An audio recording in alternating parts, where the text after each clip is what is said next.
thank you I'm really happy to be here. I would like to thank the organizers and Lord Ashcroft for making this event possible.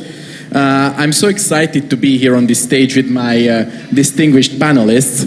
And without further ado, I will introduce our experts and get into what I hope is going to be an intriguing discussion. So, from the Varangians to the Greeks, the revival of the Baltic-Black Sea Union. We have here with us Margareta Cederfelt, member of the Swedish Parliament, chair of the Swedish delegation to the IPU. We have Indrek Saar, former leader of the Social Democratic Party of Estonia. We have Rudik, member of the Ukrainian Parliament, leader of the Golos party, and vice president of ALDE. And at last but not least, we have Robert Hamilton, head of research of the Eurasia program and foreign policy at the Foreign Policy Research Institute. In previous panels, there has been a discussion about the axis between Moscow and Beijing and how these two great powers could dominate the region, this crucial region that spans from the Baltic Sea to the Black Sea. During this panel, we will touch on the importance of this region anchored between these two seas, the importance of regional cooperation and what Ukraine's part of it, the region and regional cooperation. So I would like to ask Margareta to start your keynote. Thank you very much. Yes, I am Margareta Cederfelt from Sweden, member of the Moderate Party, but I would like to add in my CV that I am former president of OSCE Parliamentary Assembly, Organization for Security and Cooperation in Europe, where Ukraine is a member country. I'm also a member of the Committee on Foreign Affairs in my parliament, as well as the war delegation, and in the Committee on Defense. But when we are talking about the Varangians and the Greece, the Baltic Sea, the Black Sea, I would like to add that my country, Sweden, have a very, very long tradition of relation with Ukraine, because the Varangians, as you might know, it's actually the Vikings. And the Vikings, it was not only Sweden, it was in the Nordic region. And we had a very good relation with Ukraine, and it was through the water, through the Baltic Sea, through the river Dnieper, and also the Black Sea. And the Vikings are famous for being warriors, but not only, also trade persons. And we had an exchange on the trade market with Ukraine. And we could see it because there are names that still today are the same in Ukraine as in Sweden. And there is also some language similarities. Not that we understand each other, because our language are very different, but there are similarities. And I would like to add one more thing. Not so many people outside of Sweden and Ukraine know about it, but there is a Swedish village in Ukraine. It's from the 1780s, and it was Swedish people who were unemployed who moved to Ukraine to find a job. Unfortunately, today the village is almost destroyed because of Russia's military attacks. The only people who still are there is about 200. They are all very old.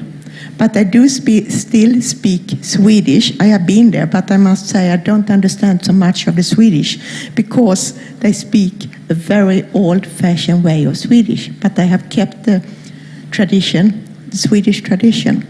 And if I just should say one more thing, I see that today it's time to rebuild the connection on the water, because there is a tradition. And we are here today, and we know that water is important. Waterways, water roads, but also the water as such for trade, for communication, and to rebuild and shape our tradition, culture, and also to strengthen Ukraine, of course. But I would like to add, strengthen the Nordic countries as well. Thank you. Thank you. Second, I would like to ask Indrek Saar on the other end of the panel, going from north to south, to start his keynote. Thank you. Thank you very much for this opportunity, and first of all, let me commend Oleksiy and all his team for this excellent event. It's unbelievable, but if you really have a dream and you have a team and you have all this crazy energy what Oleksiy has, what you can achieve, even in a situation where you have a full-fledged war in your homeland. So really congratulations for the achievement with the conference. I'm so pleased that I have the opportunity to participate and to listen to all these really important discussions we have had. Just to be as structured and use your time as well as possible, I will use some notes for the introduction. And first I have to tell you for full disclosure that I'm coming from Saaremaa, which is the biggest island in Estonia. And this is considered the Varangian or the Eastern Vikings center of Estonia, where people settled since the Bronze Age. And sorry, my Nordic friends, but the oldest findings are really on Saaremaa when it concerns the Vikings, which is in the last 10 years. They found the oldest boat funerals. Saaremaa was actually situated at the start of the eastern trade route. The naval might of Saaremaa grew to be immensely strong, and they were the most feared naval forces of the Baltic Sea at the time. And now, of course, that we have determined that before you is a descendant of a Viking, let me say that I consider it very important to know the past and learn from it. But it was a joke. In this context, I would first like to emphasize the importance of the Three Seas initiative, promoting connections and cooperation between the Baltic Sea, the Black Sea, and the Adriatic Sea countries. You are probably well aware that the Three Seas initiative in a cooperation platform initially launched in 2015 at the presidential level between the 12 EU member states located between the Baltic Sea, the Black Sea, and the Adriatic Sea. In 2022, Ukraine received the status of a partner participant of the Three Seas initiative, de facto becoming a participant in this initiative. Also, Moldova has become a partner, and recently Greece became a partner, bringing in even the Mediterranean dimension. I see the Three Seas initiative as a very valuable cooperation format, not only for increasing connectivity and thereby enhancing economic development on the north-south axis of the region, but also as a positive platform to counterbalance Russian and Chinese economic influence, and through it all strengthening our resilience and cohesion. Three Seas initiative is also an important initiative bearing in mind the reconstruction of Ukraine, but also our ability to support Ukraine. Sufficient infrastructure is more important than ever to bolster the resilience of NATO's eastern flank and to support Ukraine militarily. Economy and security are interlinked. Since there is Security Forum in the title of the conference, then please allow me to elaborate on the security dimension of the Black Sea as I see it. Our credibility depends on the failure of Russia's war of aggression. To help Ukraine, we must use all available tools and constantly look for new ways. Russia's war of aggression has turned the Black Sea into the epicenter of operations. What happens in the Black Sea region does not stay in the Black Sea region. It has much wider implications. Security threats are similar from the Baltic Sea to the Black Sea. We must continue to raise our defense spending and strengthen our deterrence. Russian war against Ukraine is a logistics war. Russian attacks on the port infrastructure of the Danube Delta, obstruction of Ukrainian grain transport, floating mines in the Black Sea, and the resulting threats to trade and the development of new trade routes. Russia is trying to push Ukraine out of the world grain market and cannot be allowed. Freedom of navigation in the Black Sea is important for a much wider circle of countries than the ones bordering it, as we have been discussing through these 2 days constantly. Ukraine has done an excellent job in demilitarizing the Russian Black Sea fleet, though. It is extraordinary how Ukraine, a country that currently does not have a navy, has used technologically and tactically innovative solutions, fleets of drones, surprise tactics, etc., to turn a large number of Russian combat ships into submarines in Black Sea Maritime Museum. NATO countries have a lot actually to learn from Ukraine. But Ukraine needs ammunition, weapons, and our full support, because you here are defending our fundamental values, our freedom. Our goal clearly is Ukraine's victory. For anyone who's concerned about what would Russia do if it lost the war, I always say Russia's victory would be a much worse outcome.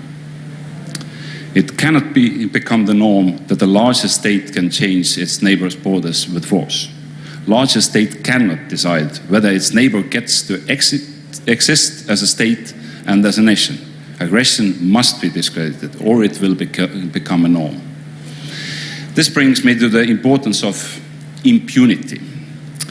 I'm convinced, as an Estonian candidate for the Secretary General of the Council of Europe, that the Council of Europe can and will play an important role in the establishment of a special tribunal for the crime of aggression, so that Russian political and military leadership is held accountable for their actions. We cannot allow our fundamental values and international rules to be violated without consequences. This is the reason why my country, Estonia, has allocated the largest proportion of bilateral aid to Ukraine compared to many other countries. This, in combination with the bravery of the Ukrainian people, would help to turn the tide of the war. Coming to Odesa, known as the Pearl of the Black Sea, I would very much like to enjoy the white sandy beaches of Otrada and Arcadia, which I've done some years ago, without the fear of mines posing a threat to civilians, without Russian missile attacks and air alerts. Let us all continue to fight for Ukraine's victory.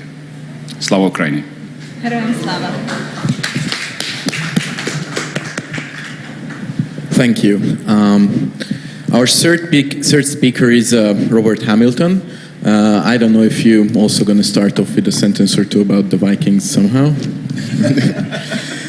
He is gonna introduce to us how historically the United States sees the region. This region between the Baltic Sea and the Black Sea, and also what presently is the strategic thinking about it in Washington. What's the significance of it? Thank you. All right. Thank you, Christoph. I'll echo Indrek's thanks to Alexei, Marina, and the whole team here for the invitation, and also for putting together this conference, a conference this big, this complex, in a time of wars, and incredible achievement. So, and thank you to all Ukrainians. Frankly, you didn't choose this war. Russia chose this war, but you're fighting for the freedom and security of everybody in Europe and North America. So, yeah, I'll talk a little bit about what I think we should do and what we're more likely to do in the U.S. On the Black Sea and the Baltic Sea. A little bit on the Three Seas to begin. The U.S. has generally been supportive of the Three Seas initiative since it was launched in 2015. I know the U.S. Development Finance Corporation has allocated at least $300 million in the beginning. Tony Blinken spoke at the Three Seas Summit this year virtually. So the U.S. approach has been supportive. The two major goals of the Three Seas Initiative are in the U.S. interest, and that's north-south strategic connectivity and energy independence. And I would also note that it sort of aligns nicely with the reemergence of the Middle Corridor as a strategic connectivity route, right? This route from through Central Asia, across the Caspian, the Caucasus, and then either across the Black Sea or into Turkey China has become much more interested in the middle corridor as a way to avoid using the Russian route, east-west route, because of sanctions. And so traffic on the middle corridor is up 33% year on year, this year over last. So, and into the Baltic and the Black Seas. In what I think is a mistake, a strategic mistake on the part of the United States, we have always seen Central Europe and the Baltic region as more important than the Black Sea. That's changing now, but at least in the last 30 years, since the end of the Cold War, the evidence has shown, and a lot of U.S. policy and strategy has shown, that we, just for some historical reasons and also for some strategic reasons, we've seen the Baltic region and Central Europe as more important to U.S. security than the Black Sea region. Part of that, the historical reasons are largely a relic of the Cold War, when 5 of the 6 Black Sea littoral states were either Soviet republics or Warsaw Pact states, and Turkey was the only NATO member, and so it was essentially a Soviet and Warsaw Pact lake. So the U.S. really didn't see itself as having a strategic interest in the region. That changed slowly, but is now changing. Ironically, it took until 2022 and the second major invasion of Ukraine before the U.S. policy community sort of woke up and realized how important this region was and started to dedicate resources to it. So, and this is despite the fact that all use of Russian military power since the collapse of the Soviet Union has been either in the Black Sea region or the Eastern Mediterranean. The 1992 Russian intervention in Abkhazia, the Russian intervention in Transnistria that same year, the 2008 Georgia War, the 2014 and 2022 wars here in Ukraine, and the region has seen 10 wars since the collapse of the Soviet Union, since the end of the Cold War. So more wars than any maritime space in the world, if you look at littoral states and close to littoral states. So 2022, I would say, woke the United States up to the importance of the Black Sea region. There's been a law bouncing around in Congress for a couple of years called the Black Sea Security Act. It hasn't passed and likely will not in that form, but much of it has been integrated into the 2024 National Defense Authorization Act. And I think this is significant because Congress rarely intervenes directly into national security issues, but when it does, it gives them a little more gravitas and a little more staying power. As long as Congress stays interested in what it has told the White House to do, then I think you'll see a sustained U.S. presence in interest in the Black Sea region. So what the National Defense Authorization Act mandates is that the National Security Council produce a strategy on the Black Sea region with sort of 5 lines of operation. One is increased coordination with NATO and the EU. One is to deepen economic ties with regional states. Energy security is the third. Democratic resilience is the fourth. Incredibly important, as we're seeing right now in Georgia, when democratic resilience declines or erodes, really bad things happen. And so, and then the fifth is increased security assistance or military assistance to regional partners. So I would say if you want to understand the future of the U.S. approach to the region, watch for this strategy when it comes out. And the main thing to look at is what resources are dedicated to it. Because a strategy without means or a strategy without resources is really a statement of preference or aspiration. It's not a strategy. So when this strategy comes out, if there's money attached to it, directly attached to the objectives in the strategy, I think you can assume that the United States is going to take a sustained interest in the region and that we're more serious about it than we've been in the past. Thank you. Thank you. And at last but not least, let's close in on Ukraine with Kira Rudik, what the embattled country's role in this region.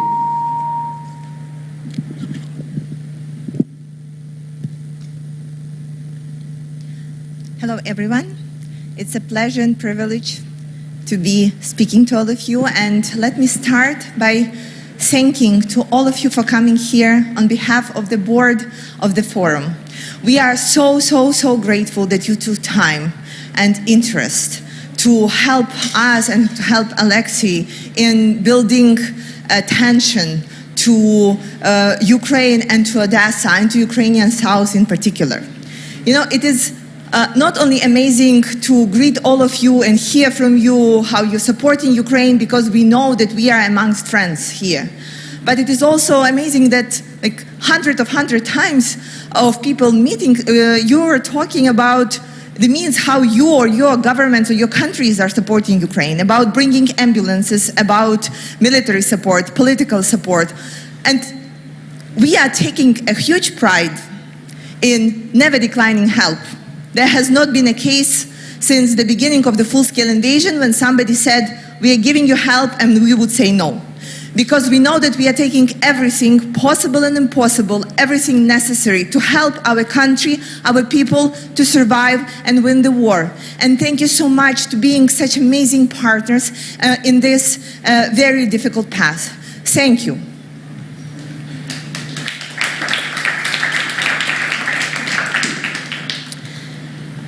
Second point is that for us personally, it is so painful that the world's eyes are being distracted from Ukraine, and in particular from amazing achievements that we have in the Black Sea. When someone says that there is a stalemate, when people are saying, well, there is no news on Ukraine, we want people to be talking about the wins, the progress that Ukraine's armed forces are making in the Black Sea. It is so critical that the world knows that all the help that we are receiving is being used in the best efficiency and effectiveness. And here in Odesa, you can see that ability to export the grains and sustain the grain corridor, an ability to dominate in the Black Sea for the country that has literally minimal amount of the naval forces. And we want the world to hear that, to remember that it is happening. Well, maybe it is not taking down the planes from the sky, but it is so important and critical for building our future. And the third point is about unity. You know, today we are discussing about many different platforms, relations, possibilities for involving Ukraine and taking a huge part in building the Black Sea security. And we have been engaging everywhere where we see ourselves useful, and we are thankful for that. And we are the living proof that you can only fight when you are united. And I want to tell you the story about my first travel abroad since the full-scale invasion started, and it was Sweden. And we, as liberals, are lucky to have two liberal parties in Sweden. It's Liberalerna and Cederfelt, and we were gathering all together for a very nice dinner in a restaurant in Stockholm. And I was just giving a speech of how the unity is key in winning the war, and how we cannot imagine here in Ukraine how anyone would even think or consider joining or not joining NATO. And then we continued our discussion. And then at some point, all the people in the restaurant stood up and started applauding and hugging each other. It was a moment when a decision of Sweden to join NATO was made, and I remember how emotional that was. And I want to tell you that at some point we want this to happen for our country as well, and we are fighting so desperately for this to happen. So Ukraine will become a member of UN, a member of NATO, again, because our main motto is, you are stronger together, and you can only win when you are united. So every panel today and yesterday and tomorrow is dedicated to this one thing: how we can work together better, how we can be more effective and efficient in working together. So then we can be building not only the victory of Ukraine, but a better, more prosperous future for all of us. Thank you so much, and glory to Ukraine.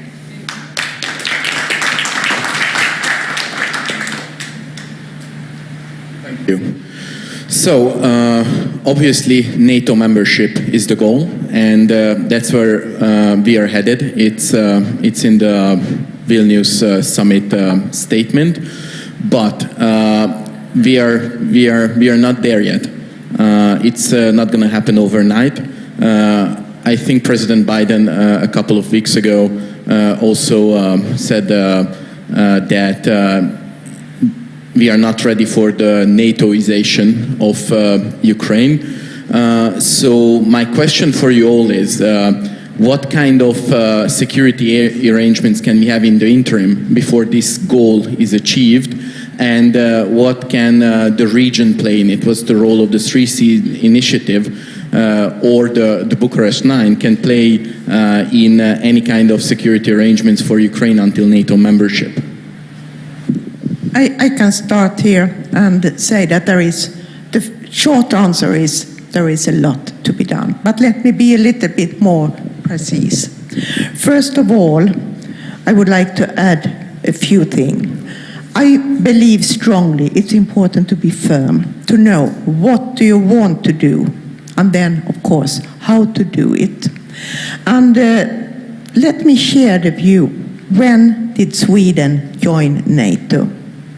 We did send in our application. It was not only, the discussion did not only start when it was the full-scale war in Ukraine. It started earlier because Russia sent a letter to Sweden, to US, they sent it to OSCE. They put the letter also on their own homepage saying that Sweden and Finland were buffer zones for Russia. And it was serious to change the security environment. And it couldn't be done without permission from Russia. We are not a buffer zone, nor are Finland. We are a free, independent country, just like Ukraine and all other countries. That's how our discussions started in Sweden and escalated. Then there was the full-scale war. And Sweden and Finland, we have been neutral countries for more than 200 years. It was Putin. It's thanks to Putin that we are members today. And I am very grateful that we are members, but I do also support other countries to get this protection that NATO means. It took some time for us in Sweden to be members, but we are members today, and we are grateful for that. But we could also see how Russia continued to threaten us with fake news, disinformation, and actually yesterday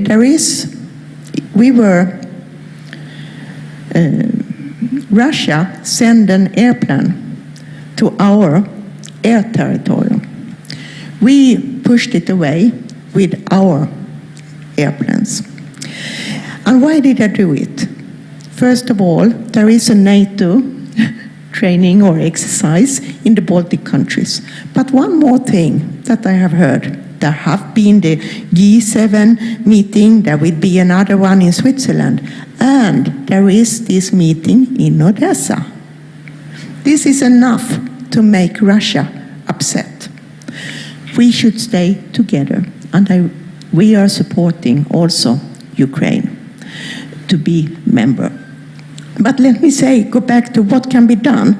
First of all, nothing can be done without cooperation with Ukraine. I think this is one of the very important lessons to learn. It must be in cooperation. Then let me also say that it was said a lot about support for Ukraine. Sweden is also one of the countries who are among those who support Ukraine. Until 2026, it's in close future, we will have supported Ukraine with 100 billion Swedish crowns, and that's a lot for a small country like Sweden, but we see it as important. Ukraine needs support. What we also say, it's of course military support, it's important, but also for the civil society. That's what a lot of people say, and research says, that why Ukraine is still working so good. It's because of the civil society. So it needs to be kept. It's also the education, healthcare system, everything that works in the society.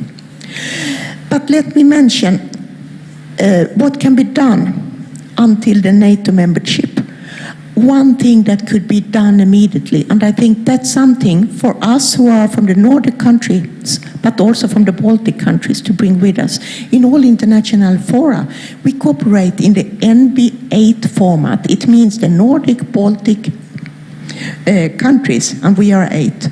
I think it's time also to bring in Ukraine in this discussion and this format. It could be without any political decision. It's just our own political decision. It doesn't need any other agreements.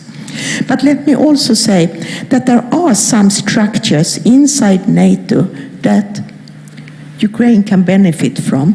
And I see, for example, that there are trust funds that could be used and applied to receive monetary support, but also the structures to reform the society. That could be something, and increase the transparency, because the transparency is important for the NATO membership as well as for the EU membership. So it could be two things to do together.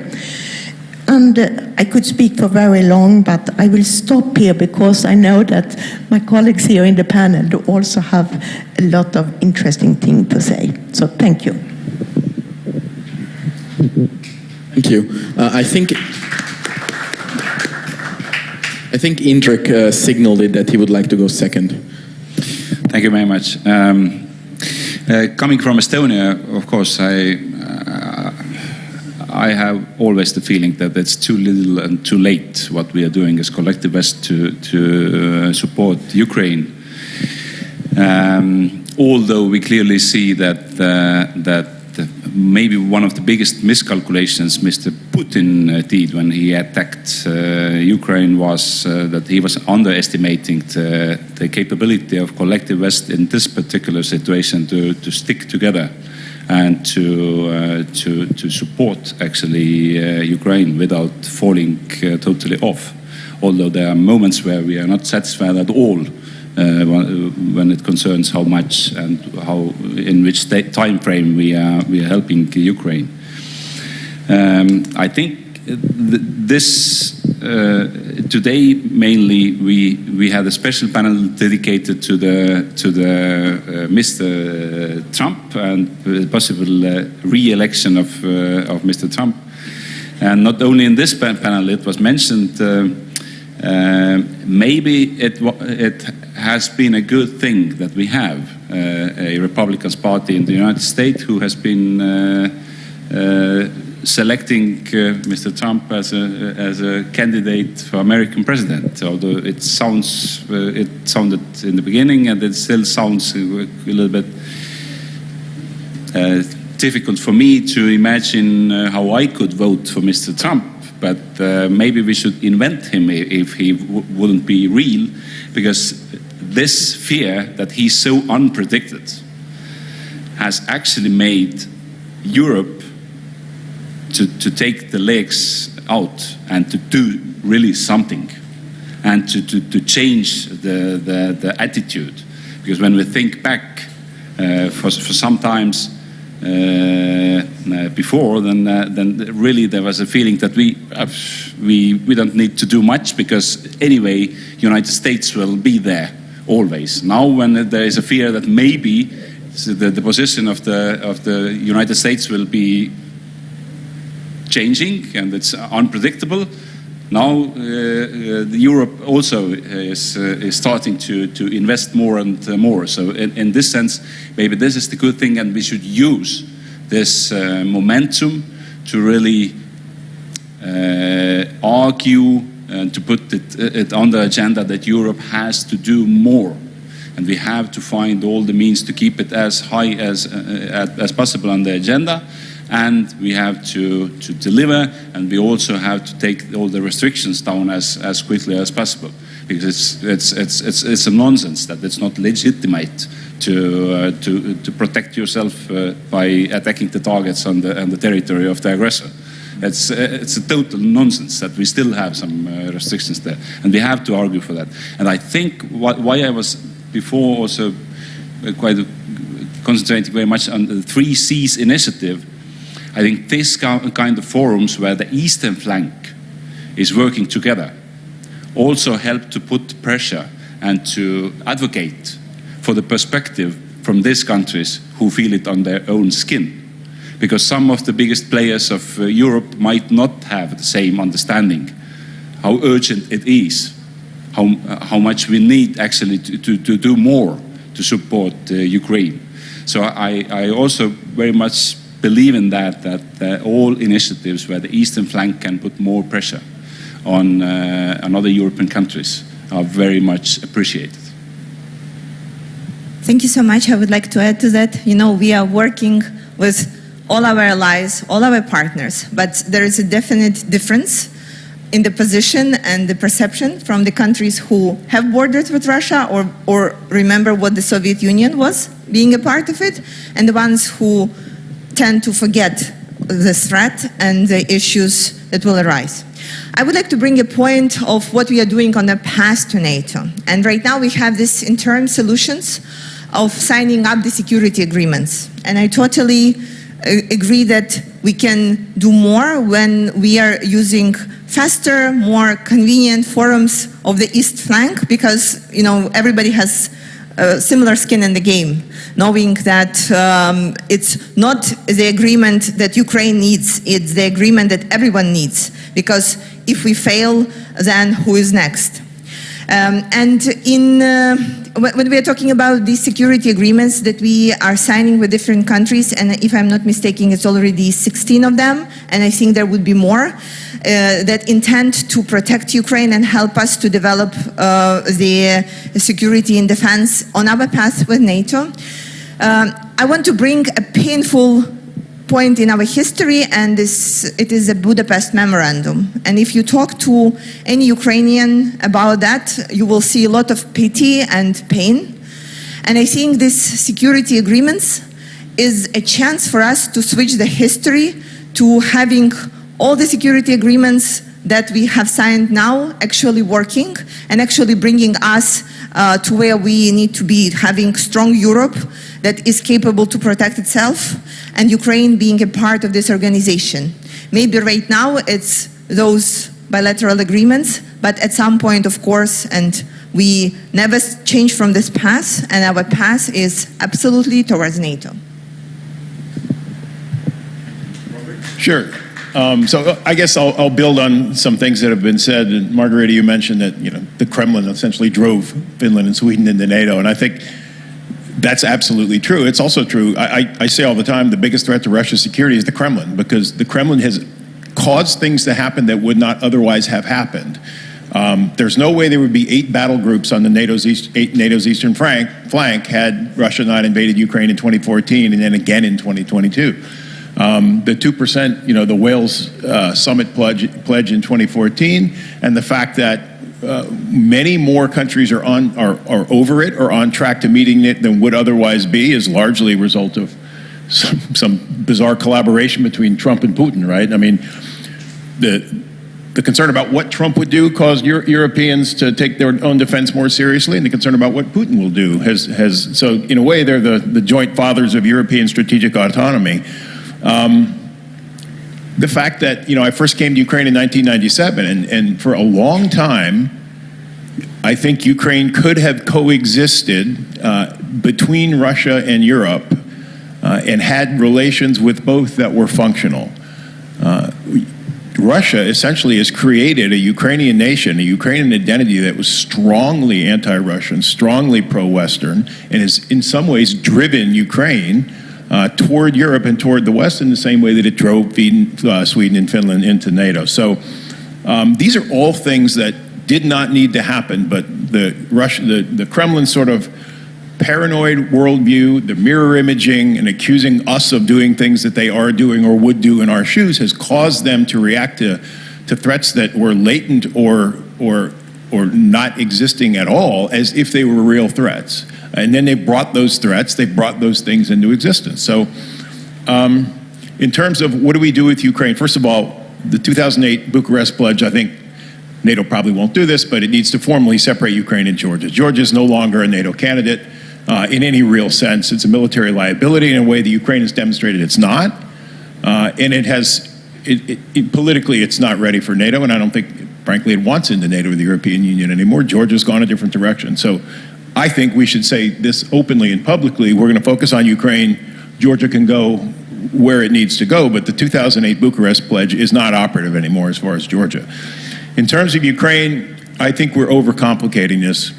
there are all these proposals, so maybe we'll say only territory under Kyiv's control is going to be subject to Article 5 and all these things. If you want Ukraine in NATO, and NATO has already said, well, we can't let them in while there's a war going on, well, then end the war. The way to end the war is give Ukraine what it needs to win the war. A military victory is not going to be easy, but we haven't even, frankly, tried. The amount of equipment, the type of equipment we've given and the restrictions we've put on it have made a military victory impossible for Ukraine. So if we really mean that Ukraine can only enter NATO when the war's over, then we should be helping Ukraine end the war on its terms. So that's all I'd say.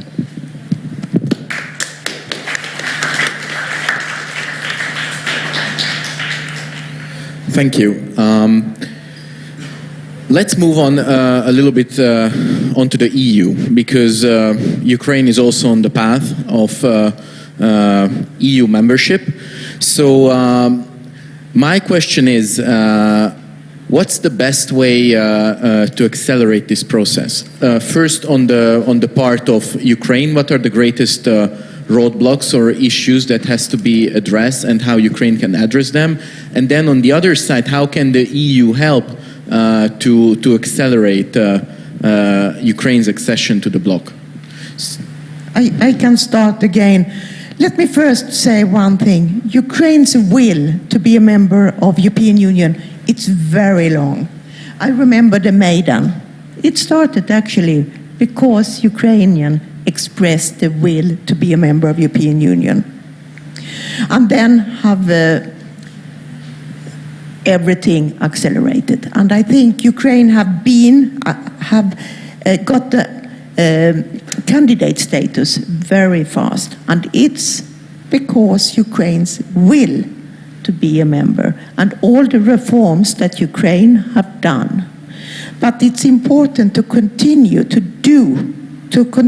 with the reforms, because to be a candidate, it's just a candidate. To be a full-fledged member, I am impressed by Ukraine, because you have done so much. You are defending your country, you are building networks, you are doing the application for European Union, and actually have done a lot of reforms, but there need to be more. And I am convinced that you will manage. I don't know when you can be a member, because it's a decision, first of all, what Ukraine wants and how fast you can do the needed reform. But it's also the decision inside European Union. But I know Ukraine and Ukrainian people, you are not waiting. You are eager and you are acting, and that's good. That's the strength of your country and your people. I see what could be done, and let me mention a few things. It's of course all the other networks around, but it's also inside European Union. You have support, and I think particular from the region where I am from, including the Baltic countries, we are supporting you, and we are saying there need to be a membership, if not today, tomorrow, or the day after. But also, there are other formats inside European Union. There is the PESCO, that's the defense format, and I think you can cooperate in this format already now and not wait. I see also something that Sweden is supportive of, and it's the European Defence Foundation inside European Union, and that's also something where Ukraine can cooperate.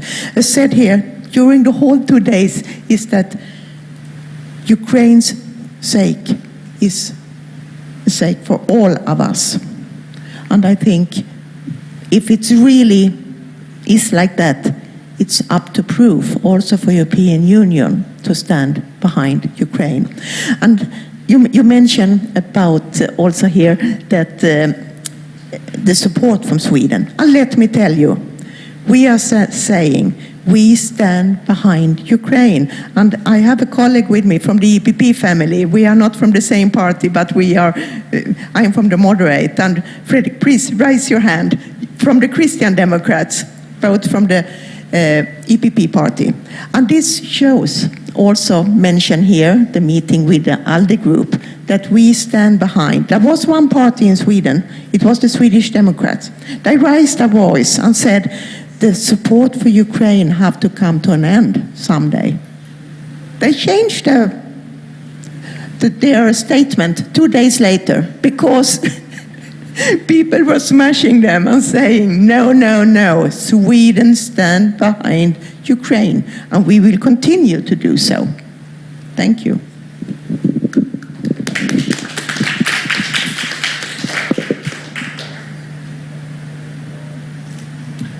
I wouldn't go too much into the details about the process because maybe it's not that interesting, and I've been not that closely following it. But I think there is a lesson learned which we should really keep in mind when we speak about Ukraine, particularly on Ukraine, the country and nation which is with their own blood buying the freedom for the collective West.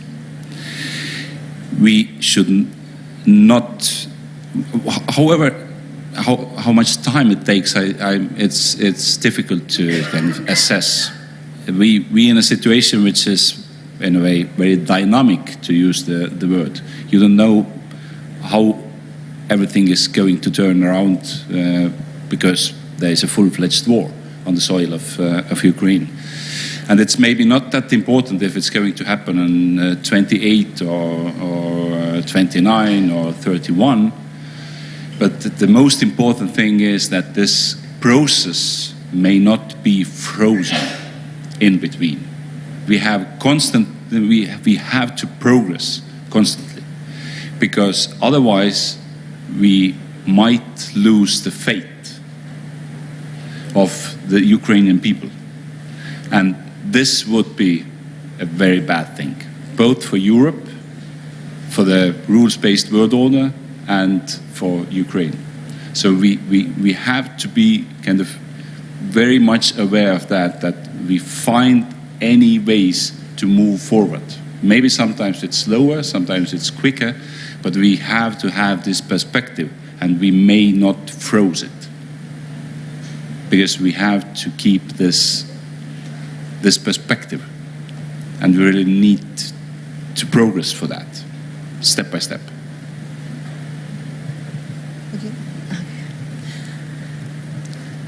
So it has already been said that basically Ukraine's choice to become a member of European Union is something that led to a start of the invasion in 2014. And we know that every single day when people are dying at the front, when we are hearing air raid siren, we are paying for this choice.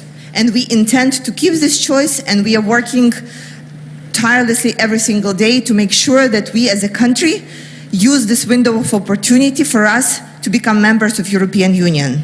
This is very clear. As a parliament, and there are a couple of members of parliament here in the room, I can tell you that we have done everything above and beyond to fulfill all our obligations from the legislative part, voting for necessary pieces ahead of time during the 2022 in supporting our candidacy to European Union. And right now we fulfilled all the necessary steps from legislative side so that the negotiations will start, and I think in August there will be first working groups to open the charters that will start.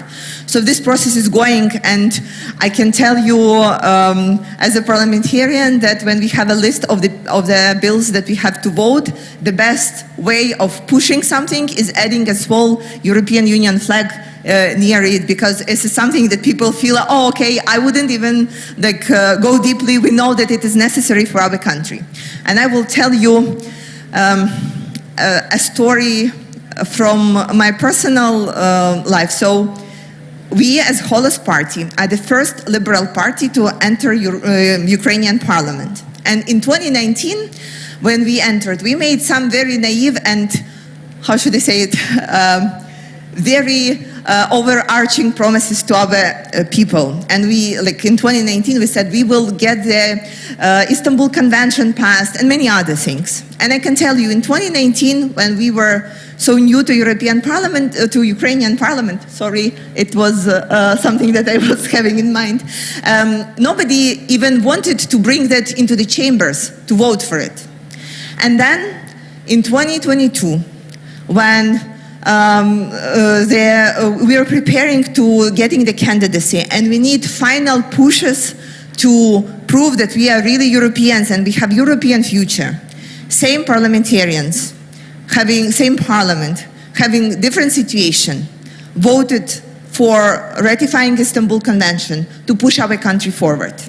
People were able to change their perspective, to change their intentions, just to use this window of opportunity for our country, not to lose this chance that we have. So I want to prove to you that even though there are issues with implementing many of the reforms, and we know that we are not perfect, and we will be working, and it's very hard to do the reforms, I'm sure that you know it. But we also know what is at stake.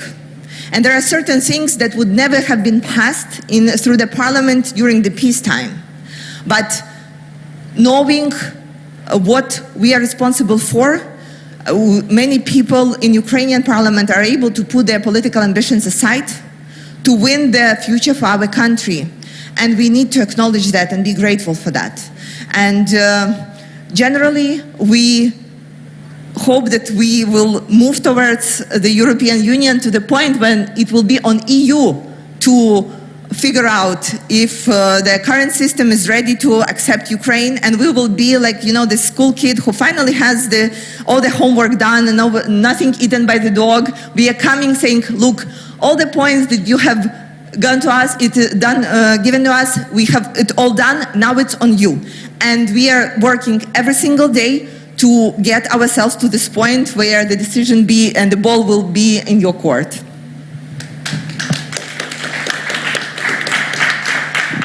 I'll do a very un-American thing and not comment on the decisions of clubs that we're not a member of.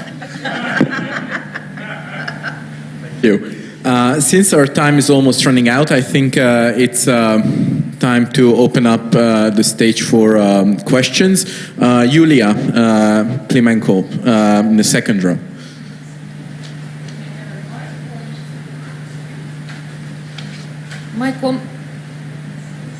My comment is actually you can take who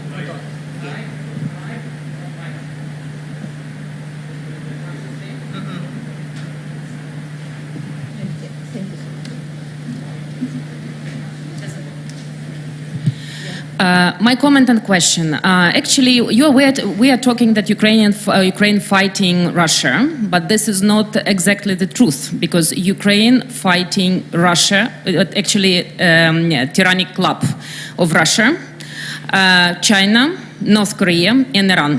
Why? Because Iranian drones hitting our homes, North Korea missiles hitting our infrastructure, and China technologies using in this war. So this is not only Ukrainian war. We are actually fighting against 4 countries, I would say, in some way. So how do you see, and we cannot win, obviously, we cannot win the war fighting such a big tyrannic club. So how do you see the prospect of uniting our democratic club, not tyrannic club, against these 4 countries? Do you see any tools how we can split this tyrannic club in the nearest future?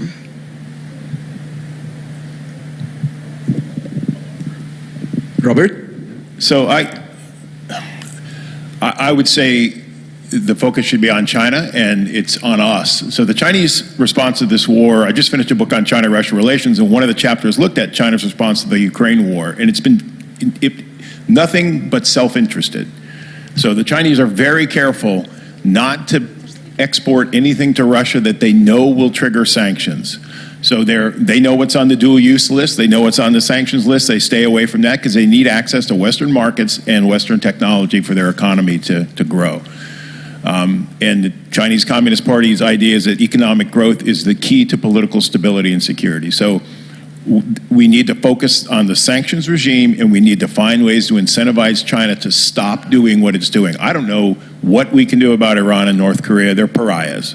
China's not a pariah. China's a member of the international system that acts sort of rationally. We don't like a lot of what they do, but they are guided by self-interest in their response to this war. I think we need to find ways to make it in their interest to stop supporting Russia the way they are, and to be more serious. They're not in Lucerne at the peace conference right now. They were at the last one in Saudi Arabia. So we have leverage over China. We can set up an incentive structure, I think, that incentivizes them to behave more responsibly, but we haven't yet.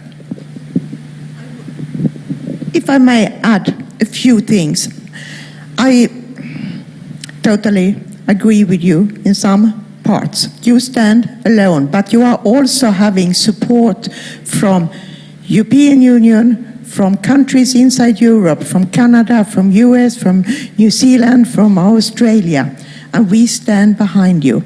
I think we have waked up a little bit late, but we are there and giving support financially, military, ammunition, but also with the civil society. And I think the energy sector is very important for the coming winter. But let me also say one more thing that haven't been said here during the 2 days. Any dictator or any leader, it doesn't matter if it's a dictator or if it's an elected person, need to have some kind of support from the people to continue. If we could remove the support for Putin, he will fall. And here is the sanction. They are important. If the oligarchs don't get the financial resources that they always need to continue their life. If we can block financial resources, that would have effect inside Russia on the support for Putin. And maybe that could remove him finally. I have thought a lot on this, and that's what I see could change the situation inside Russia. But I do also believe it's important to not be naive and think that just because get removed of Putin would change anything. No. But after Putin, we could start to work more directly on Russia to change the country's view on itself and its way to act. But I am convinced with very firmly and correct ways to limit the financial resources inside Russia for the oligarchs. They will stop to support Putin, and then I think his days is counted. Thank you. I think it is very important to first to convince our own societies that we may not get tired. The war fatigue is exactly what our enemy is expecting from us. And this is up to the politicians and to the opinion leaders constantly to tell the story that this 0.1% of GDP, although if you put it in the numbers it looks a lot of money, it's nothing, it's peanuts comparing what you're going to lose as a society also in financial terms if Russia will succeed. So this story has to be there, and politicians and societies also have to kind of pull them together to find all the ways to keep the societies together, not to have as consequence the democratic backsliding in a way that the societies are ripped in parts. But I think there are some kind of maybe in the first sight small things what sometimes help also to convince both the West and some of the allies.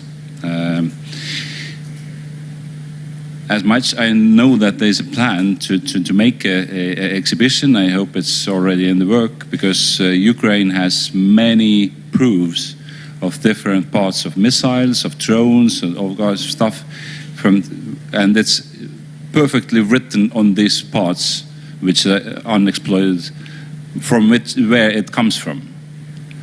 Please multiply this exhibition and make it tour in as many countries as you can. This is really to the face. Is that what you want? Is that how you will preserve your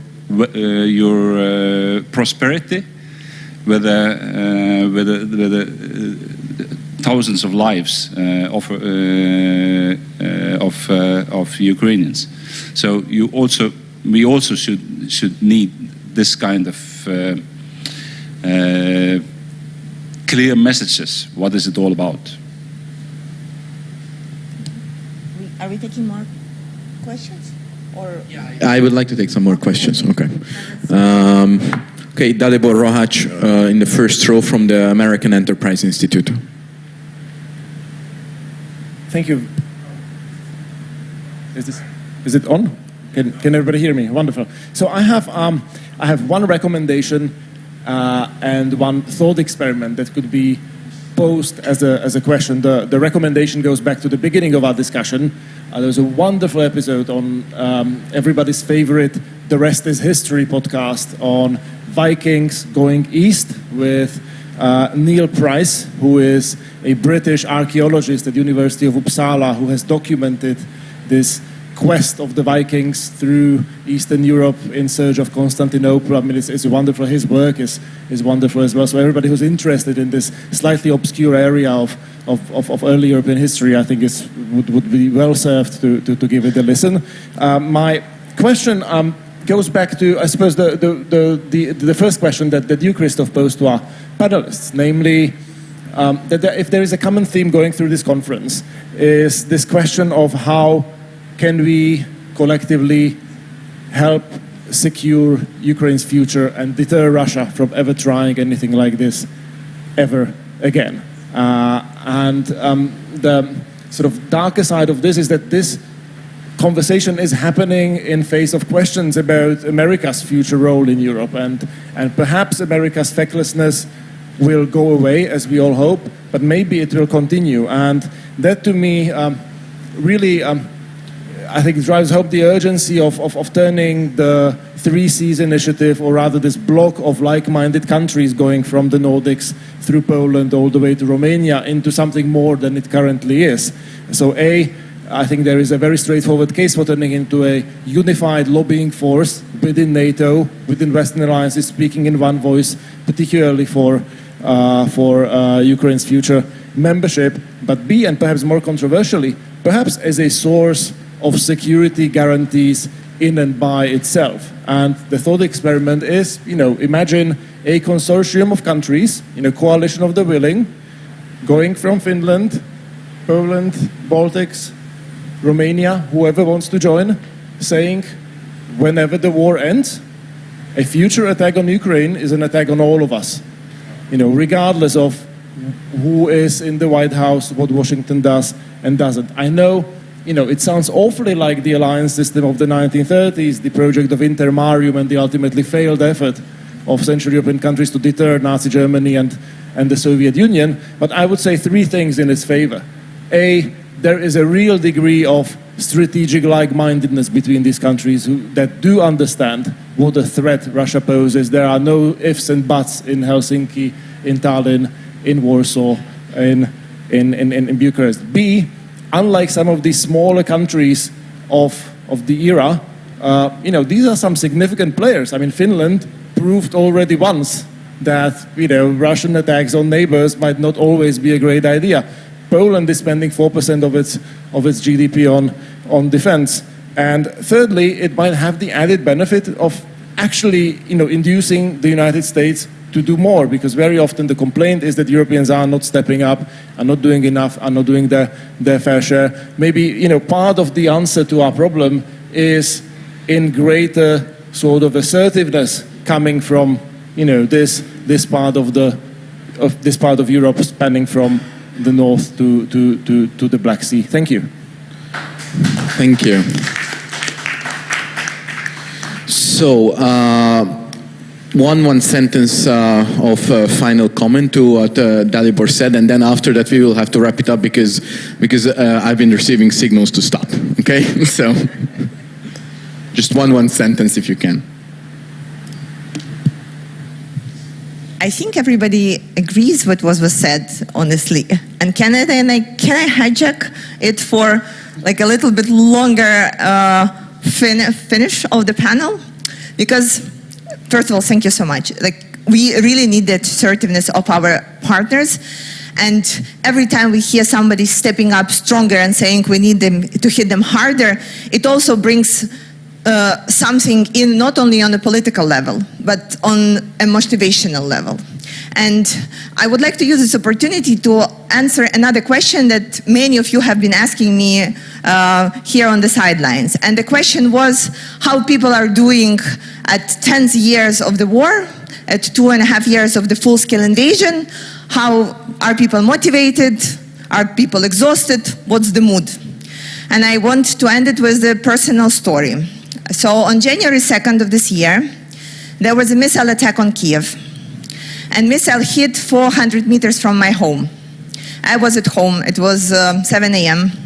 I witnessed how my windows were taken out of their frames and thrown into the middle of the room. It was my personal Armageddon because there was lots of fog and dust and glass everywhere. And people were running around trying to help each other. And it was terrifying. I now have a proof that Putin doesn't want peace, and this proof is 7 bags of glass that I have taken out of my backyard. And at that moment, 5 people were killed and 200 were injured and lost their homes, just like this. And it was very hard, but there was something else that I witnessed that day. It was amazing ability of tired, exhausted people coming together as one, helping each other, cleaning up each other's homes, covering up, because it was actually minus 18 outside. Calling the ambulances, cleaning up the shattered glass, coming, as my mom says, you know, like birds on the tree in winter, like this. And it's not only that I have seen it in Kiev, we see it everywhere we go. With everyone that we are talking to. People are saying, yes, it is tough, it is dramatic, it is the worst experience in our lives. But I have never heard anyone saying, well, we need to end it somehow right now.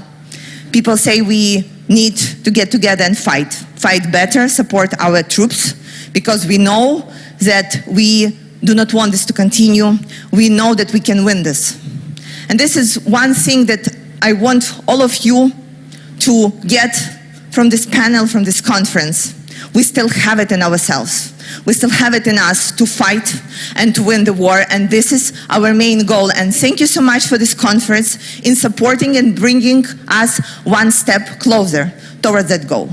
Thank you so much, and glory to Ukraine.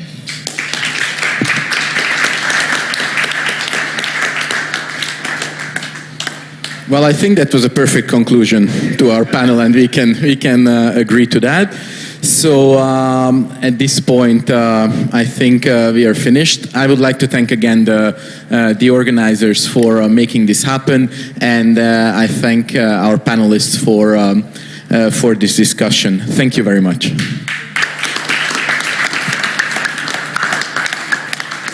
Thank you. It was a great finish. Thank you, Kira. Special thanks. Thank you so much.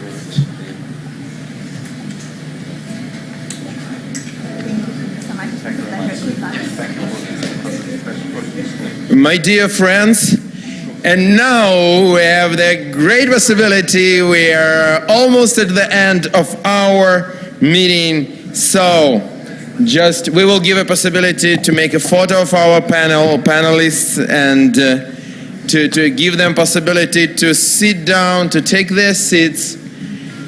Yes, they deserve it. Some round of applause, please. Thank you. They really deserve it. Our side event on Moldova is also finished, and now we have all those who still have strength to be with us after these 2 exhausting days and after difficult trip here to finish. And first of all, I just would like to thank everybody. I want to thank all people who came here. I want to thank all our co-organizers, partners, everybody who are together with us. And I just want to tell you that you are fantastic. This dream to make Black Sea Security Forum, which looked, like crazy. You can't believe how many people told me, you are crazy. When I said to them, we want to do this, said, you are crazy. But we did it. And there is one man in this room without whom it would never happen. Not just because, Sergei, I love you. Can you sit and take Margareta also? Thank you. Yeah. There is one man in this room without whom this event would never happen.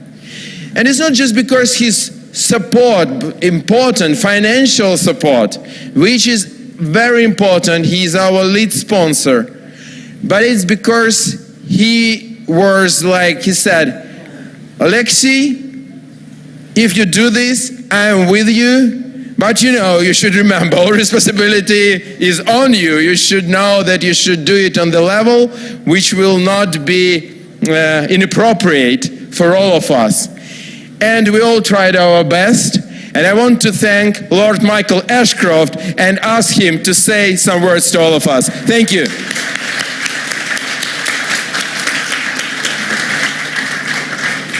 Thank you, Alexei. My mother would have been very proud of that introduction. Thank you very much indeed. The final speech, Kira, was absolutely fantastic to be able to close the conference today. I'm not an emotional person, but if you'd have spoken for another 5 minutes, you'd have seen me weeping. It was really touching. Thank you very much for that, for all of us. But I'm going to let you into just a little secret. When Alexei spoke first to me in confidence last year about his vision of staging a Black Sea Security Forum here in his home city of Odesa, I did privately air my reservations and the pros and cons of him attempting to put on this type of conference. And for the sake of his formidable reputation that he has built up as a politician over many years, I did not want this project to fail. And I question whether he really could get a large number of senior figures from all of the world to a war zone to debate this issue despite its major importance. I happen to be the honorary chairman of the International Democracy Union, an organization that represents over 80 right-of-center political parties. And I made it my business to delicately try them out as to whether they would support it. And Alexei was doing his bit around the world to try to see whether this project would be feasible. And as day 2 of this forum draws to a conclusion, I'm delighted to admit that my concerns were misplaced. The last 2 days have proved beyond doubt that Alexei has persuaded senior politicians, military leaders, and a host of other experts from all over the globe to come to this wonderful city that is rightly labeled the Pearl of the Black Sea. And it's frankly incredible that he has brought more than 300 wise and influential guests to this event from well over 20 countries, including representatives from Australia, the United States, Latin America, Africa, Cuba, Europe, here to Odesa. And forgive me if I don't mention all the countries individually. And for 2 days, I and many others have been in awe of the levels of expertise and sheer passion of so many speakers have displayed. And this has in turn resulted in a constructive debate over how Ukraine, its neighbors, and the international allies can improve security both during this time of war and equally importantly, when the war ends. For make no mistake, this conflict, like all wars, will end, hopefully as everyone in this room wishes, with a favorable outcome for Ukraine against its unprovoked and illegal aggressor. And this forum has not just been educational, it has been inspirational too. It's been heartwarming to see that so many great minds really do care about not just Ukraine, but the future fortunes of the entire Black Sea region. And everyone here at the forum has shown their commitment to Black Sea security so overwhelmingly that they are prepared to risk their own personal safety to be here in Odesa for 3 days, or for some a bit more. And that says an awful lot about how this current crisis is viewed globally and whose side the free world is on. And as the lead sponsor of the Black Sea Security Forum, and as a passionate supporter and frequent visitor to Ukraine since February 2022, I would like to congratulate Oleksiy and his co-organizers on the overwhelming success of this event. And I am confident that with the goodwill that has resonated around the forum, it will achieve its aim of making the region a safer and more prosperous place in the future. And to that end, if Oleksiy will rise to the challenge, I am prepared to increase my sponsorship if he is prepared to work with me to put on an even bigger and better forum in this wonderful city next year.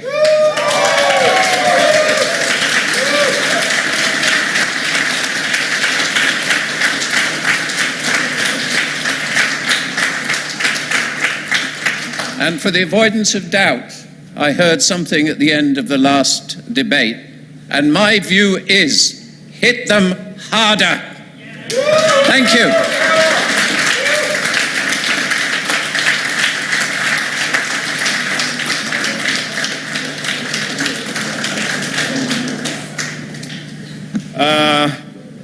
You know, like the main speaker, you know, he was hidden all the 2 days. Now you see who is the best. And thank you very much again to everybody. Thanks, Lord Michael Ashcroft. And now we have a task to prepare next forum next year. And in this moment, I would like to thank all fantastic staff which made it real. Starting from interpreters, staffers who were with you in contact, who were making organization possible, drivers. Believe me, it's not an easy thing with all these border crossing, with all the events happening all around us. But this team is absolutely fantastic. Let us applaud to them. Woo!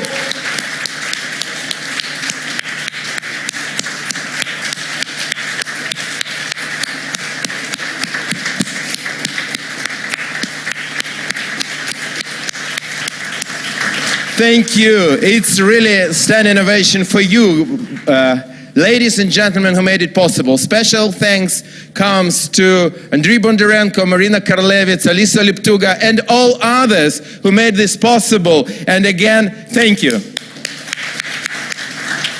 My dear friends, now we will have a family photo and see you next year.